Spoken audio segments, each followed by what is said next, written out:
I saw this after the Suns lost. I saw this a lot of talk on social media, and I'm not saying that's the best place to get your information, but this is where the fans are. And so there's a growing notion around this team that Mike Brown is getting out coached night to night. When you watch the film, as closely as somebody like you who does that, do you see schematic issues with Mike Brown and his coaching, or is that narrative overstated in your eyes? I wouldn't say he's getting out coached night to night. I think there are fair criticisms to Leviette Brown. I think most specifically is his, whether he's instilled any real defensive identity in this team. I think is a fair question to ask.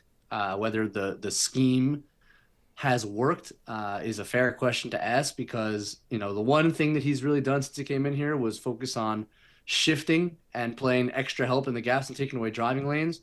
And what that's really resulted in is just consistently poor 3-point defense. This team gives up a ton of threes, and they have all year, and they give up a really high accuracy of threes from the opponent. So that has put them in a bind defensively, and is probably the main reason that they haven't really reached the league average defensively, and that has continued to slip over the last few weeks. So, I think he's a good coach. He's done a lot of things well. I think the offense has evolved and is a good modern offense. I think they needed that on this team, but I think the defensive questions are fair, and I think in terms of the schematics, at least, I think that's the largest and the fairest criticism you could put on Brown.